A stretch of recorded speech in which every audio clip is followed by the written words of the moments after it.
Dayyaasaa qabeenyisaa qabiyyaatee kanawaasaa. Munni aangorra jiru dhiiga Oromootiin aangotti bahee deebi'ee Oromoo nyaate. Maqaa Oromootiin kakatee masaraa seenee as deebi'ee Oromummaa diinoomfate. Irree Oromummaa kan jedhamu hunda caccabsee balleessuuf dhaadate. ኢትዮጵያ ውስጥ ታሪክ ነው ወይስ ተረክ ነው ያጣላን? ምን ጨምራቸው ተረኮች የበዳዩን የበደል ልክ የሚያገስፉ ናቸው። ነገስታት ላይ የሚነሳው ተረክ፣ በብሔረሰብ የሚነሳው ተረክ፣ በሃይማኖት የሚነሳው ተረክ ከአክቹዋል ታሪኩ በላይ የገዘፈ ስለሚሆን ማጽዳትም የሚያስፈልገው እነዛን ናሬሽኖች kana milkeeffachuuf karaa hedduu Oromoo irratti bobba'e. Bobbaa diinummaa Oromoo kana keessaa tokkoon abbootii qabeenyaam sabaaf quuqaman dhahuudha. Maqaa balleessanii jibbamsiisuu, itti aansuun shiraan yakkuu fi saamanii hiyyoomsuudha. Oromoon diinagdeedhaan walabdachuun walitti hirkachuun hafee hirkata alagaam akka kajeelu dirqisiisuudha. Dolli bifa kanaan abbaa qabeenyaa Oromoo obbo Dinquu Dayyaasaa irratti banamee fakkeenya guddaadha.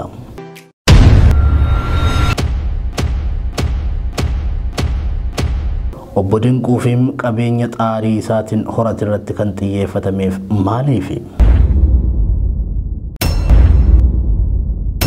Olola dharaa dhimma soodaree riizortii irratti qindeeffame duuban dhugaan jiru hoo maalidha? Maaltu akkamitti maal tahe? Maaltu dhugaadha? Maaltu immoo dhara? Dokumantarii kana keessatti ilaaluuf jirra. Nu waliin turaan affeerraa keenya.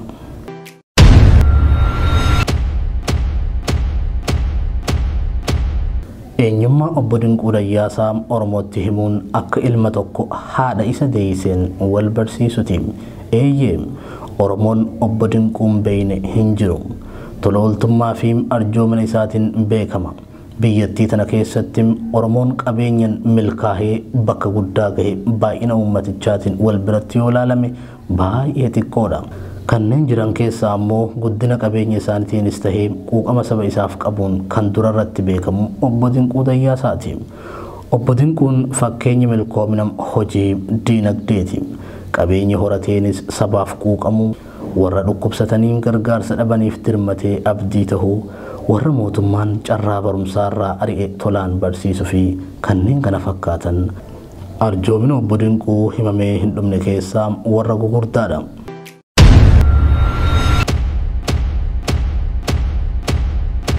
Gabaabumatti Dinquun qilxuu Oromooti. Qilxuu guddaa kana firni abdataa, gaaddisa isaa jalatti boqata. Diinni ammoo ni sodaata. Jigsuuf qottoo qaratee itti dhaadata. Rakkoon mootummaa kanaa fi obbo Dinquu gidduutti dhalate sababa tokkorraa ka'e. Murni mootummaa irra jiru kaleessa maqaa Oromootiin daldalee erga aangoo qabatee booda Oromoo ganee alagaa waaqeffachuu filate. Dinquun kana ni dide. Kaleessa gaafa jarri maqaa Oromootiin kakattuu fi waadaa sobaa seentuu waan qabuun jara deeggaraa ture. Humna poolisa gaachana Oromiyaa ta'uu leenjisuuf mooraa leenjii mootummaa Oromiyaatiif baasii mataa isaatiin hanga ijaarsisuutti tumsa taasisaa ture. Kaampii Awaash Bashaalee, kaampii Mataaraa fi wantoota biroo baay'ee fakkeenya fudhachuu ni danda'ama. Garuu dubbiin kallattii Oromoon barbaadu irraa jallatte. Gaafa jarri saba gantu obbo Dinquunis isaan dide, jarris isaan balleessuuf kaate. Akkuma dhaaba qabsoo Oromoo fi qabsaa'ota maqaa xureessanii yakkuutti jiran qilxuu diinagdee guddaa kanas irratti aggaammatan.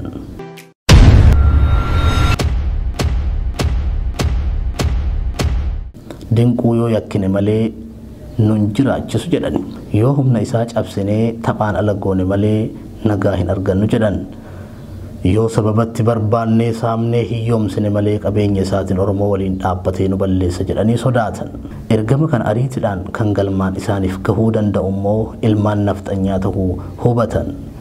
Duulli amma riizortii soodaree wal qabatee isarratti banames akeeka kanaan eegale.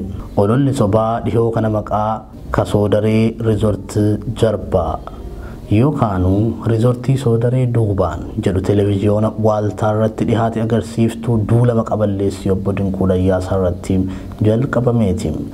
Kun duula ilmaan nafxanyaa mootummaa Abiyyi Ahmad waliin ta'uun Oromoo fi Oromummaa irratti banan keessaa isa tokko. Kanas kan mirkaneessu tokko qophii televiziyoona isaati irratti dhihoo kana hojjetame tokkodha.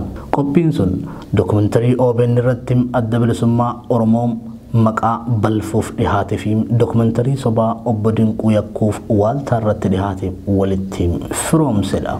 Dookumentarii OBN fi waaltaa san wanti tokko taasisu lachuun Oromoo fi qabsoo Oromoo maqaa balleessanii yakkuu irratti kan xiyyeeffatan ta'uu isaaniiti. Mootummaan amma jiruu fi gurmuun nafxanyaas kan barbaadan irreewwan Oromoo lamaan cabsuudha. Kunis irree siyaasaa fi irree dinagdee Oromooti. Gama siyaasaatiin ABO irratti fuulleffatan, gama dinagdeetiin ammoo obbo Dinquu dhahuu murteeffatan. Faallaa kanaan ammoo humna siyaasaa fi dinagdee sirna nafxanyaa utubuuf Oromiyaa keessatti gadhaabuu karoorfatan. Olola mootummaan mooraa nafxanyootaa waliin qindeeffatee dhiheessu kana keessatti kijiba ifee mul'atu uummatatti saaxiluun dirqama ta'a. Kanaafuu waa'ee riizortii soodaree irratti dhugaa kijibaan golgamaa jiru adda baasanii sabatti agarsiisuun kaayyoo qophii kanaati. Nu waliin turaan ammas affeerraa keenya.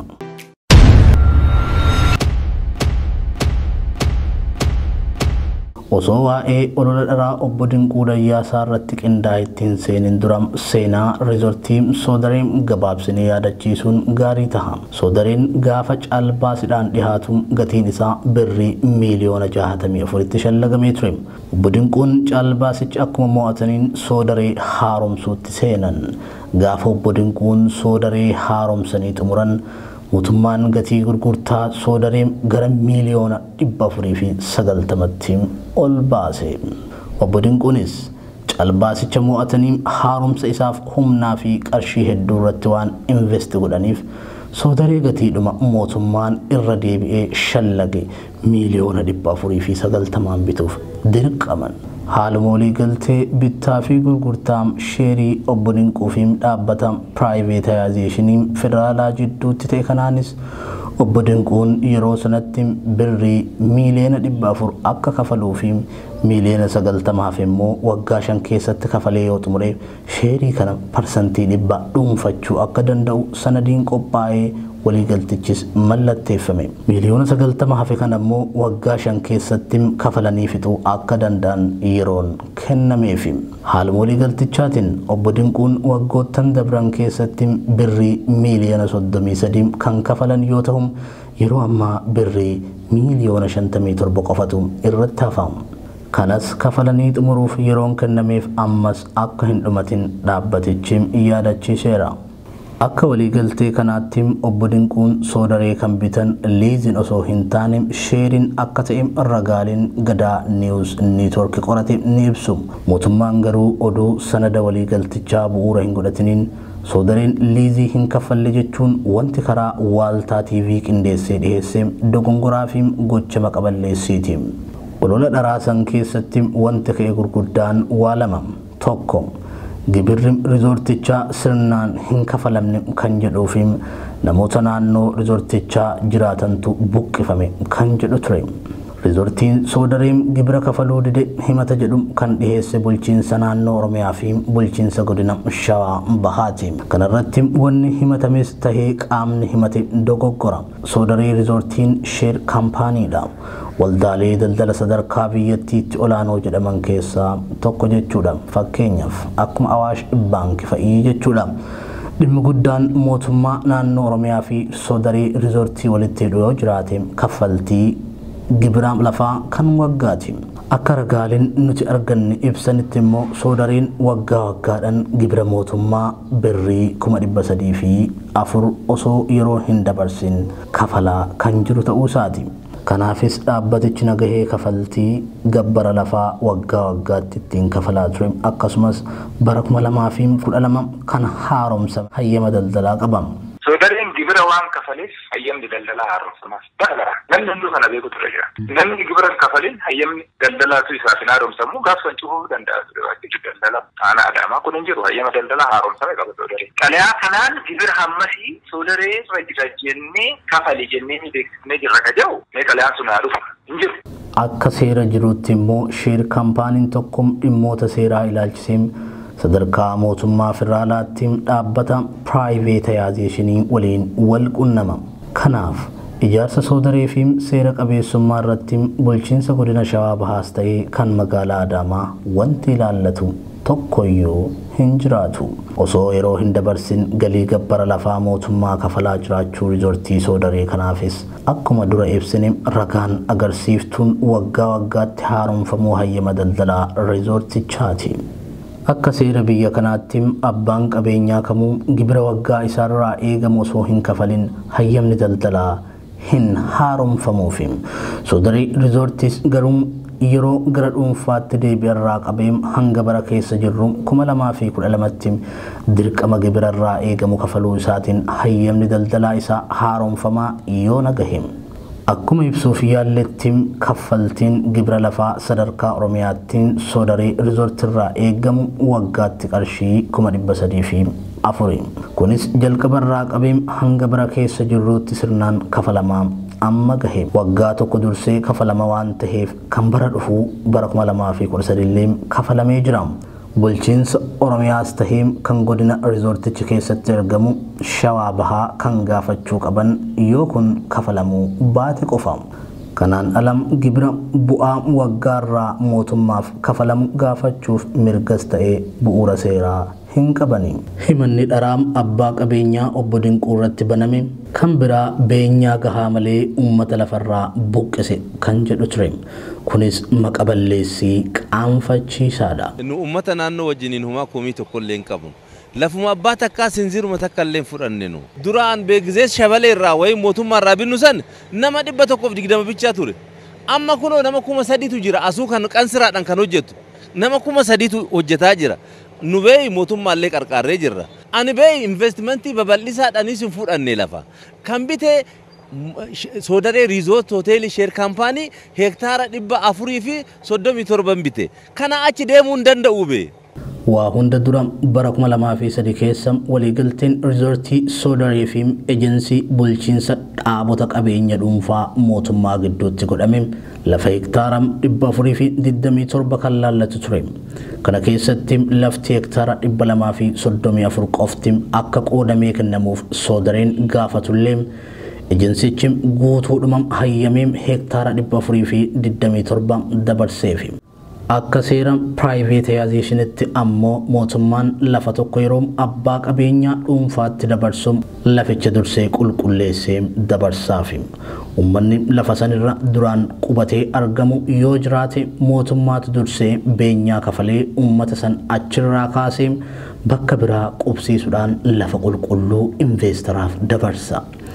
Riizortiin soodaree lafa hektaara 427 qabu keessaa parsantii 40 qofa kan fayyadame yoo ta'u ammayyuu lafa qabeenyummaan isaa kan dhaabbatichaa ta'e parsantii 60 hin fayyadamin jira.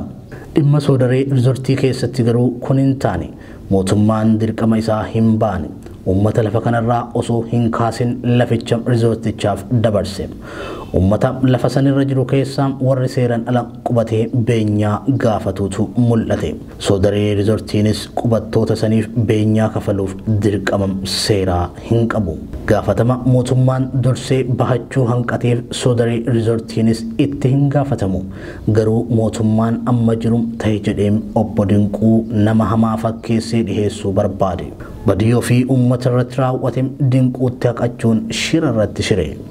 Akkasuu ta'ee obbo Dinquun namoota hanqina mootummaatiin lafa sanirra turaniif fedhii isaatiin mallaqa murteessee kafaleefii ture. Galanni sun dagatamee har'a akka nama uummata buqqisuutti dhiheeffame.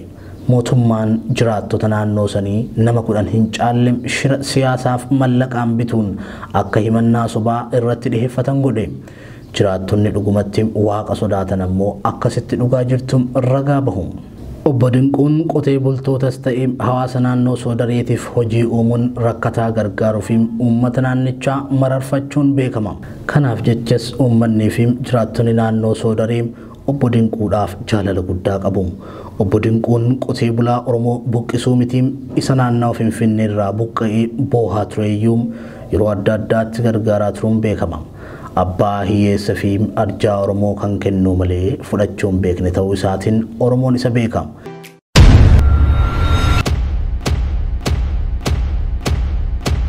Jiraattota naannoo Soodaree keessaa warri dhugaa kana beekuun akkasitti ragaa bahaa fi walula maqaballeessiin dookumantarii waaltaa irratti dhihaate keessaa tokko akka waan obbo Dinquun horii namarraa fuudhee dhoowwatetti kan dhihaatedha.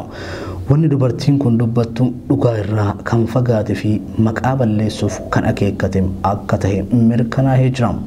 ያን ቼክ ጽፎ እኔ ማስከፍል የነበረው በውላችን ላይ መሆን የነበረበት 30% መጀመሪያ ከዛ በኋላ በሂደት የሚከፈሉ ነበሩ ግን አቶ ድንቁ ያደረገው 50% ክፍያ ያደረገ 12.5 ሚሊዮን ብር ወደኔ አካውንት እንዲገባ ተደርጎ የገባው ግን 12.2 ሚሊዮን ብር ነበረ ከዛ ላይ 8 ሚሊዮኑን በእነዚህ በተለያዩ ሰዎች ወሰደ kijiba kanas kan saaxile nama biraa osoo hin taanem abbaa warraa dubartii kanaati dhugaa jirum akkasitti lafa kaa'e እኔ ስሜ ሰባሻም ይባላል ካናዳ በዜግነት ካናዳዊ ነኝ በትውልድ ኢትዮጵያዊ ነኝ ከይሄንን መጠየቅ ቃለ መጠየቅ እናገረው ሶደሬ ሪዞርት በጠየቀኝ መሰረት ነው ለጥያቄው መልስ ለመስጠት ያህል እኛ ወደዚህ ወደ ኢትዮጵያ ስንመጣ ከወይዘሮ አስቴር በላይነህ ጋር ባልና ሚስት ሆነን የመጣ ነው ትክክለኛ ስሟ አስቴር በላይነህ ቀጸላ ነው ግን አንዳንዴ እሷ ስትጠቀም አስቴር ቀጸላ ወይም አስቴር ቀጸላ በላይነህ ብላ ትጠቀማለች ያመጣነውም ካናዳ ውስጥ የሚመረት ፕሪፋብሪኬትድ ሃውስ የሚባል ወይም ተገጣጣሚ ቤቶች ሁለት አይነት ሞዴል አላቸው ቴርሞ ስቲል እና ስቲል ስትራክቸር የሆኑ ቤቶች ናቸው ድርጅቶች እና ግለሰቦች ከተለያየ ቦታ መጡ በጣም ወደዱት ከነዚህ ውስጥ አንዱ ለምሳሌ ለመጥቀስ ያህል ሶደሬ ሪዞርት ነው ለሶደሬ ሪዞርት ሲጀምር አቶ ድንቁ ድርጅታችን ድረስ መጥቶ አይቶት ወደደው ለዚህም ወደ ሶደሬ ሪዞርት እንድንገናኝ ሆነ ያኔ ከሀገሬ ከወጣም ቆይቻለሁ የነበረኝ ሀገራዊ ፍቅሬን ለመግለጽ እንጂ ለማጭበርበርም ወይም ለመስረቅ ኢትዮጵያ ውስጥ አልመጣሁም ነበር በዛን ሰዓት ነው እንግዲህ ለሶደሬ የኔ ነው የኔ ስለሆነ ሶደሬን ስገዛ ተበድሬያለሁ ገንዘብ ከሰው ላይ እና የኔ ገንዘብ ስለሆነ ወደ ለስገዛ ወደ 10 ሚሊዮን ብር የተበደርኩት አለና ለነሱ ምከፍለው ነው ባክሽን እዚሁ ላይ ጨምሪልኝ ብሎ ውላችን 15 ሚሊዮን ብር የነበረው ወደ 25 ሚሊዮን ብር እንድፈርም አደረገኝ ሶደሬ ሪዞርት ተገኝተን እኔም ወይዘሮ አስቴር እና ኢንጂነራችን ነበረ ከኛ ጋር ገብተን ሁሉ ነገር አይተን ተስማምተን ውል ተፈራረምን ከሶደሬ ሪዞርት ጋር በዛም መሰረት ሶደሬ ሪዞርት ያው በውል ስላለ መጥቀስ ስለማያስፈልግ የመጀመሪያ ክፍያውን ሙሉ በሙሉ 50% ሰጠን himanni sobaa ሪዞርtii Soodaree irratti dhihaate kan biraam obbo Dinquun ሪዞርቲችም himmisoomsine kan jedhudha kunis dhara adiidha odeessim qabatamaan galmee ሪዞርቲchaarraa argamim akka ibsutti Soodaree misoomsuuf liqii baankii tokkoon malittim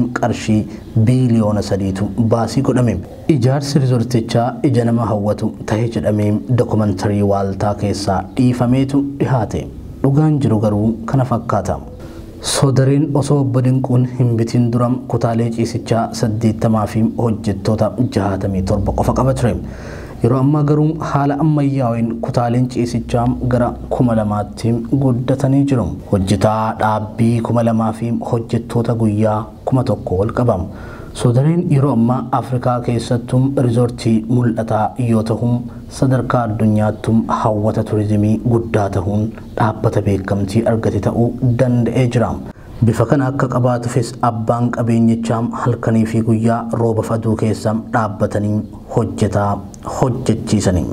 Sodareen kan cufamim akeekkachiisa tokko malee qaama dhimmichi hin laallanneeni.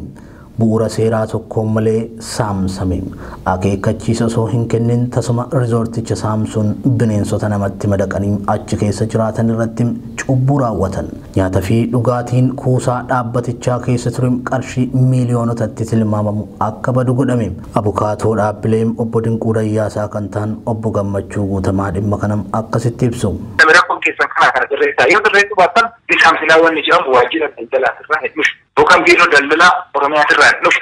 Okei dhufanii saamsan gaafa dhufanii saamsan immoo sababni saamsamni kana jedhameeti notifaayid ta'uu qaba soodaree. Kun hin jiru. Soodareen gibira waan kafaleef hayyamni daldalaa haaromsamaaf bal'aa. Namni hunduu kana beeku ture jira. Namni gibira hin kafalin hayyamni daldalaatu isaaf hin haaromsamu gaafa cufuu danda'a ture waajjirri daldalaa aanaa Adaamaa kun hin jiru. Hayyama daldalaa haaromsame qaba soodaree. Xalayaa kanaan gibira hammasii soodaree irra jira jennee kafale jennee ni beeksifnee jirra ka jedhu mee xalayaan sun haa dhufa. Bulchaan godina Shawaa Bahaa obbo Halaakaa Simbirruu soodareen gabbara lafaa akka kafaluuf yeroo adda addaatti xalayaan gaafachaa ture jedhanis riizortichi galii gabbara lafaa mootummaa yeroon kafalaa waan jiruuf xalayaan wayituu akka isa hin dhaqqabin obbo Gammachuun ni hubachiisu. Cufamuu soodaree riizortii fi olola abbaa qabeenyichaa obbo Dinquu Dayyaasaa irratti mootummaan oofaa jiru ilaalchisee namuu gaaffilee armaan gadii of gaafachuu danda'a. Hoteelonni biroo beekamtii fi sanada wal fakkaataa dhaabbata piraayiveetaayizeeshinii federaalaa irraa argatan hedduun osoo jiranuu riizortii soodaree qofa irratti maaliif xiyyeeffatame? Dhaabbata riizortii soodarees ta'e obbo Dinquun galii gabbara lafaa mootummaa hin kafalan yoo ta'e mootummaan maaliif hangaarraa callisee? Har'ammoo maaltu dhalannaan mootummaan waggoottan kana hunda booda duula qindaa'aa kana kaase? Dhuguma riizortiin soodaree galii gabbara lafaa mootummaaf hin kafalle yoo ta'e mootummaan dhaabbatichas ta'e obbo Dinquu karaa seeraan gaafatee kafalchiisuu osoo danda'u miidiyaa irratti duula maqaballeessii maaliif qindeessuun barbaachise?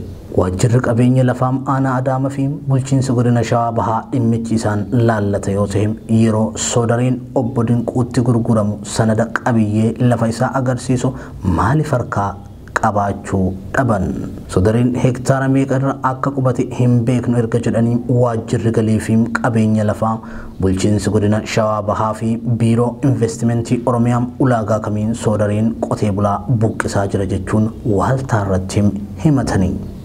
Wanni jiru adeemsa seeraan qulqullaa'uun osoo irra jiru qaamonni muraasni dantaa siyaasaa fi dhimma dhuunfaaf aangoonni mootummaa tokkoof lama aangoo qabanitti fayyadamanii haaloo bahuuf karaa miidiyaa olola maqaballeessii oofuun dhuguma waan mootummaarraa eegamuudha kan jedhuu fi kanneen biroo hedduu of gaafachuun ni dandama. Deebiin isaas ifadha.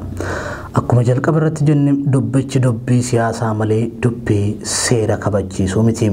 Lola siyaasaa Oromoo irratti jalqabameetu bifa kanaanis deemaa jira.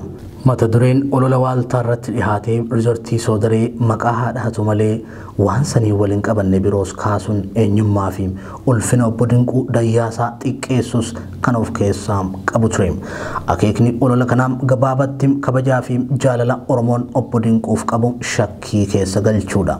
Obbo Dinquun namoota naannoo Somaalee irraa buqqaaniif qarshii miliyoona 12 gargaaruuf waadaa seene hin kafalle kan jedhu faatum keessa ture. Dhugaan jiru garuu qarshiin sun harka mootummaatti kan kafalame osoo hin taane karaa gargaarsa nyaataa wal'aansa fi barnootaa kan baasii godhamaa ture ammallee baasii tahaa jiru ta'uu isaati.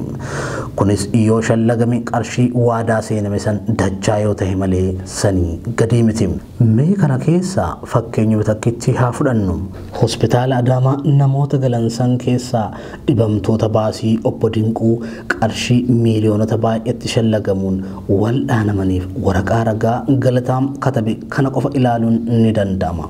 Arjaan Oromoo Dinquu Dayyaas olola har'a diinni irratti baneef deebii kennuuf jecha waan saba isaaf oole tokko tokkoon lakkaa'ee ibsachuu nama barbaadu miti. Sabni isaa tolchee isa beeka waan ta'eef diinni ofumaaf rakkata.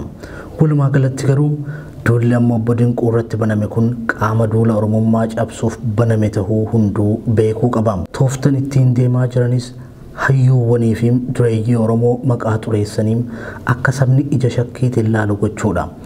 Akka Oromoon beekaa isaa hin amanne qabaataa isaa hin abdanne wal shakkisiisuudha. Kun ammoo abadan hin milkaa'u. Duula diinni Oromummaa cabsuuf kallattii hundaan bane kana irree tokko taanee ofirraa cabsina. Tolee kabajamtoota fi daawwattoota hordoftoota Gadaa News Network sagantaan cufamuu riizortii soodaree duuban shira jiru irratti xiyyeeffannee hojjenne kan hangammaatti nu daawwachaa turtanidha. Saganticha dhiheessuudhaan isin wajjin kan ture an Muhammad Fantaalleeti.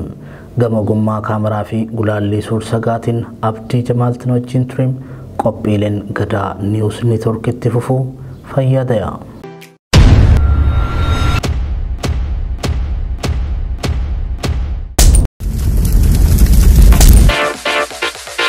Dinquu Dayyaasaa qabeenyisaa qabiyyaatee kana waasaa.